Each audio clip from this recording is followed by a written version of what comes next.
మిత్రులారా నమస్తే, నేను మీ ప్రసాదమూర్తిని.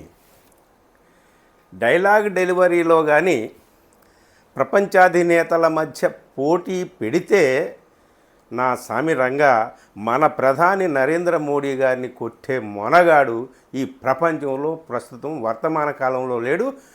గతంలో కూడా చరిత్రలో ఏమన్నా తిరగేస్తే ఎవరో ఒకళ్ళిద్దరు ఎక్కడైనా దొరుకుతారేమో తెలియదు కానీ మన దేశాన్ని పరిపాలించినటువంటి ప్రధానుల్లో అయితే ఎవరు సరిపోరండి. వాజ్పేయి అంతటి వాడు అద్భుతమైన కవిత్వం చెప్పేవాడు, బ్రహ్మాండమైనటువంటి ప్రసంగాలు ఇచ్చేవాడు. కానీ అబ్బాబ్బాబ్బా ఏమి డైలాగులు అండి బాబు. నిజంగా అసలు ఈ రోజున మన ప్రధాని Narendra Modi dialogue delivery talent గురించి మాత్రమే మాట్లాడుకుందాం. అసలు విమర్శలు ఏం వద్దు, రాజకీయాల జోలికి పోవద్దు. రాజకీయాలు చేసేవాళ్ళు ఎలాగో చేస్తారులేండి, ఆ గొడవ అంతా వద్దు. కానీ ఆయన బికనేర్ రాజస్థాన్లో ఒక ప్రసంగంలో మాట్లాడుతూ ఏప్రిల్ 22న ఉగ్రవాద దాడి జరిగింది కదా, పెహల్గాం ఉగ్రవాద దాడి. ఆ సందర్భంగా బ్రహ్మాండమైన డైలాగ్ ఒకటి వదిలేటండి. అసలు ఆ డైలాగ్కి నా సామిరంగా ఉగ్రవాదులు, శత్రు దేశాలు, ట్రంప్తో సహా దేశాధినేతలు అందరూ కూడా విని అర్థం చేసుకుంటే పడిపోవాల్సిందే. ఏం డైలాగ్ అది?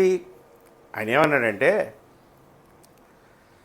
మేరే రగోం మే మేరే నసోం మే खून नहीं గరం సింధూర్ బెహతా హై.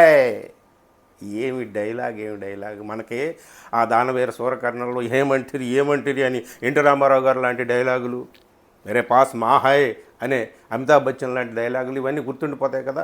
ప్రపంచానికి కూడా మన మోడీ గారి డైలాగులు గుర్తుండిపోతాయండి.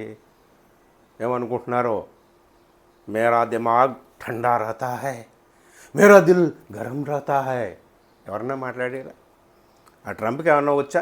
మాట్లాడితే పాకిస్తాన్కి భారత్కి మధ్య నేనే కుదిర్చాను సందని 1 కాదు 2 కాదు 3 కాదు 8 సార్లు 9 సార్లు ఆయన దగ్గరికి వెళ్ళిన ప్రతి వాడికి ఇదే మాట.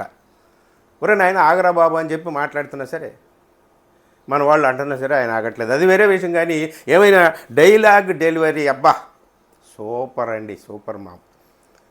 ఇప్పుడేమో మేరా రగోం మే ఖూన్ నహీ గరం సింధూర్ బెహతా హై అన్నారు కదా. ఒకసారి రీల్ వెనక్కి తిప్పి 2014కి మిమ్మల్ని తీసుకువెళ్తాను. 2014లో ఆయన టోక్యోలో ఒక సమావేశంలో మాట్లాడుతూ అక్కడేమన్నాడంటే, మై గుజరాతీ హూ మేరే రగోం మే ఖూన్ నహీ పైసా బెహతా హై అన్నాడు. చప్పట్లు మారి మోగిపోయి ప్రపంచం అంతా వింది. అబ్బాబ్బాబ్బా, భారతదేశానికి ఎంత అద్భుతమైనటువంటి వ్యక్తి ప్రధానిగా దొరికాడని అందరూ ఆశ్చర్యపోయారు.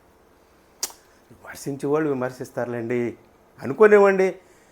ఇప్పుడు కాంగ్రెస్ వాళ్ళు అంటున్నారు, ఏమయ్యా ఫిల్మీ డైలాగులు ఆపి అసలు విషయానికి రా అంటున్నారు. అది వేరే విషయం. జయరాం రమేష్ కానీ, పవన్ ఖేరా కానీ, రాహుల్ గాంధీ కానీ ఈ ఫిల్మీ డైలాగులు ఆపి అసలు విషయం చెప్పు. అసలు ఆ పహల్గాం దాడి చేసినటువంటి పహల్గాంలో ఆ ఉగ్రవాదుల్ని ఇంతవరకు ఎందుకు పట్టుకోలేదు చెప్పు. సరే పట్టుకోలేదు, అసలు అక్కడ ఉగ్రవాద దాడి అంత ఇంపార్టెంట్ ప్లేస్లో సెక్యూరిటీ ఎందుకు పెట్టలేదు చెప్పు. ఒక్క అఖిలపక్ష సమావేశానికైనా నువ్వు హాజరు కాలేదు కదా, ఎందుకు హాజరు కాలేదు? ఇప్పుడు అఖిలపక్ష సమావేశం పెట్టమంటే పెట్టవే, స్పెషల్ సెషన్ పార్లమెంట్ సెషన్ ఏర్పాటు చేయమంటే చెయ్యవే. ఈ సినిమా డైలాగులు ఏంటి అని వాళ్ళు ఏం మాట్లాడుతున్నారు? ఈ రాజకీయాలు ఎందుకండి? ఈ రాజకీయాలు కూడా మనకొద్దు. మన ప్రధాని dialogue delivery talent, super talent, దాని గురించే మనం ఈ చిన్న వీడియోలో మాట్లాడుకుంటున్నాం అనమాట. ఎవ్వరూ లేరు. ట్రంప్ మాట్లాడగలడా? మ్యా అంటే మాట్లాడతాడు. ఇండియా పాకిస్తాన్ అనేదో మాట్లాడతాడు. కానీ ఈ డైలాగ్స్ నేర్చుకోవాలి, వాళ్ళందరూ కూడా నేర్చుకోవాలి. బహుశా నేర్చుకుంటారేమో. స్పెషల్ కోచింగ్ క్లాసులు కానీ నిర్వహిస్తే దేశాలను పరిపాలించే నాయకులకి మన మోడీ గారు తప్పనిసరిగా వచ్చి ఈయన దగ్గర పాఠాలు నేర్చుకొని వెళ్తారనమాట. అది టాలెంట్ అంటే, మామూలు టాలెంటా? అదిరిపోయేటటువంటి టాలెంట్ డైలాగ్స్ అంటే సంభాషణ చాతుర్యం అని అంటామే, వాక్ చాతుర్యం అంటామే, వాగాడంబరం, పడాటోపం. అబ్బబ్బబ్బబ్బబ్బ, అసలు మాట్లాడడంలో ఇక మన మోడీని కొట్టినటువంటి వాళ్ళు లేరు. ఇది గుర్తుపెట్టుకోండి. పోటీగాని పెడితే ఫస్ట్ ప్రైజు, అంతేకాదు second prize, third prize, consultation ఉంటే అది కూడా అన్నీ మోడీకి వచ్చేస్తాయన్నమాట. ఈ విషయంలో మాత్రం, ఈ విషయంలో మోడీ గారి యొక్క టాలెంట్ని మెచ్చుకునేటటువంటి ఈ వీడియోలో నేను రాజకీయాలు జోలికిపోవట్లేదు. రాజకీయాలు చేసుకునే వాళ్ళు చేసుకుంటారు. లాస్ట్గా చెవులో మీ చెవి కొంచెం ఇటు పెడితే నేను కొంచెం నెమ్మదిగా ఒక మాట చెప్తా. మన మోడీ గారు ఏం మామూలు మనిషా, మానవ మాతృడా? కాదు కదా. జనరల్ ఎలక్షన్ ముందు ఆయన ఒక ఇంటర్వ్యూలో చెప్పాడు కదా, డైరెక్ట్గా నాకు ఎవరితో, పైవాడితో, గాడ్ భగవంతుడితో కనెక్షన్ ఉంది. బయోలాజికల్గా ఒక అమ్మకు నేను జన్మించాను, కానీ నేను నిరంతరం భగవంతుడితో అనుసంధానించబడి ఉంటాను, మాట్లాడుతూ ఉంటాను. ఒక మిషన్ మీద ఒక ప్రయోగం కోసం భగవంతుడే నన్ను తీసుకొచ్చి ఇక్కడ పెట్టాడు. సో జగత్ కార్యం కోసం అవతరించినటువంటి అవతార పురుషుడు కదా మన నరేంద్ర మోడీ గారు. ఆయన ఏం మాట్లాడినా, ఎలా మాట్లాడాలి, ఏ సందర్భంలో ఎలా మాట్లాడాలి ఆయనకి తెలుసు. కాబట్టి ఈ టాలెంట్, అది ఈ టాలెంట్ని మనం తప్పనిసరిగా గుర్తించాలి, శ్లాఘించాలి. ఈ విషయంలో మన నరేంద్ర మోడీ గారిని, మన ప్రధాని నరేంద్ర మోడీ గారిని కొట్టేవాళ్ళు ఎవరూ లేరు. ఇప్పుడు కాదు, ఫ్యూచర్లో, గతంలో లేరు, ఇప్పుడు లేరు, ఫ్యూచర్లో కూడా ఉంటారనేటటువంటి నమ్మకం లేదు. బహుశా ఎవరైనా వచ్చి ఈయన దగ్గర నేర్చుకుంటే, బహుశా ఈయన శిష్యగణంలో ఎవరైనా, ఈయనకంటే అద్వితీయమైనటువంటి వ్యక్తి ఎవరైనా, అది కూడా డైరెక్ట్గా దేవుడితో కనెక్షన్ ఉన్నటువంటి వ్యక్తి ఎవరైనా సాధించగలరేమో. కానీ ఈ టాలెంటు మామూలు వాళ్ళు ఎవరు కూడా సాధించలేరు.